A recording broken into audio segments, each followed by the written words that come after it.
Louvado seja nosso Senhor Jesus Cristo, para sempre seja louvado. Irmãos e irmãs, bem-vindos a esse momento de reflexão da Palavra de Deus, para esse dia 17, hoje quarta-feira.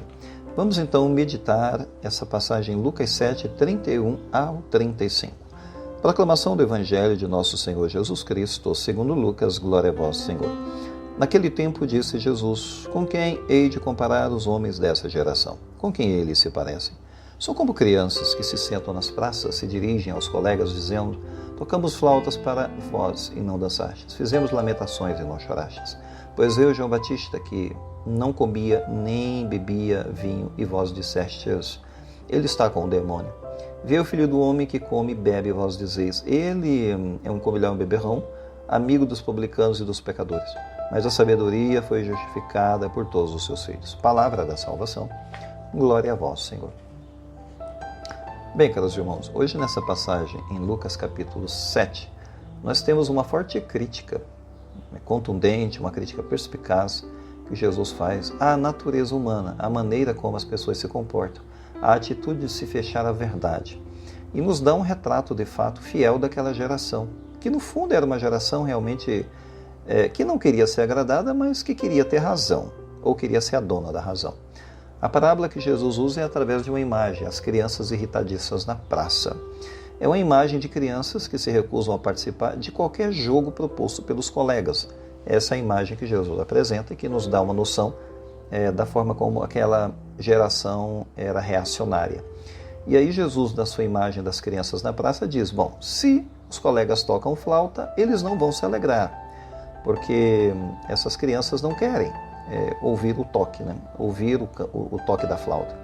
Se toca cantigas de lamento, como se não fosse num funeral simulado, eles se recusam a chorar, ou seja, eles não dançam se toca flauta, eles não choram se toca um cântico de lamentação, ou seja, no fundo, essas crianças elas se recusam a se envolver. É uma geração como criança, que se recusa a ouvir o cântico, o som, no fundo para não se comprometer.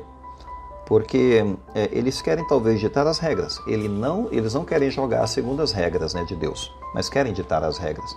A aplicação, é claro, é uma aplicação realmente devastadora, porque Jesus aplica a parábola tanto a si mesmo quanto ao profeta João Batista, um grande enviado por Deus. João Batista seria a imagem da flauta triste. Ele veio como uma seta, ele veio jejuando, veio pregando arrependimento. Ele era essa música de lamento. Qual foi a reação daquela geração à pregação de João Batista? Bom, eles o rejeitaram, como nós bem sabemos. Entre aspas, dizendo até assim: ele está com um demônio. Ou seja, é uma rejeição da pessoa de João Batista. A sua santidade é interpretada como loucura e até como possessão. O que é um absurdo, mas é assim, é uma rejeição. E Jesus seria a flauta alegre, ao contrário de João Batista, ele é o oposto. Ele frequentava festas, ele comia, bebia com todos, etc. Jesus seria uma imagem da música de dança, da flauta que toca, a flauta doce. Seria a alegria da graça de Deus. Mas a reação qual foi? Sim, acusaram Jesus de ser um comilão, um beberrão. Ou seja, ele foi interpretado como um sujeito libertino. Portanto, a gente percebe, fosse João Batista ou fosse Jesus, fosse a flauta triste ou fosse a flauta doce e alegre, não importa. O problema nunca esteve no mensageiro ou no estilo do mensageiro. O problema está no coração do ouvinte. É uma geração que se recusa a ouvir. Esse é o foco do problema que Jesus está apontando. O problema não era os mensageiros que Deus enviou, fosse quem fosse. O problema estava no coração endurecido. Corações fechados, corações cheios de preconceito, sempre se recusa a crer. Porque o coração que está cheio de preconceitos, ele vai se recusar sempre a crer. Portanto, Jesus, no entanto, ele afirma: não importa, a sabedoria foi justificada. A sabedoria foi justificada. Mesmo que houve tantas recusas, a sabedoria foi justificada. É a sabedoria de Deus, é o seu plano de salvação.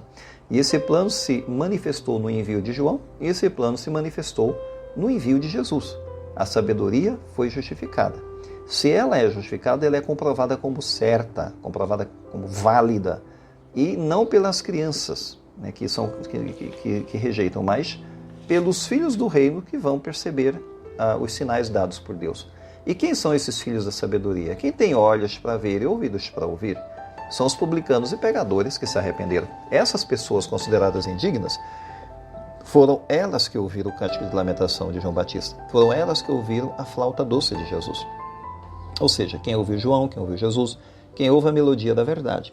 Então essas pessoas, sim, são esses que são chamados os filhos da sabedoria. Para nós hoje, claro, a gente precisa entrar numa reflexão sobre isso, porque primeiro ponto para nós hoje, para a nossa geração, é o perigo do espírito crítico. Não é só uma situação do Antigo Testamento, uma situação do tempo de Jesus.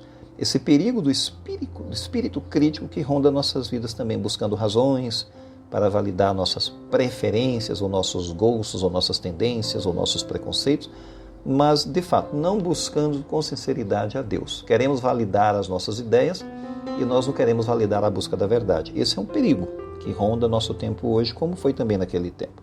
E depois, sim, Deus ele é bem maior do que a caixinha, esse mundinho no qual nós vivemos. Deus é maior do que nossas ideias, é maior do que a redoma dentro da qual nós vivemos. Deus ele não se encaixa no meu gosto.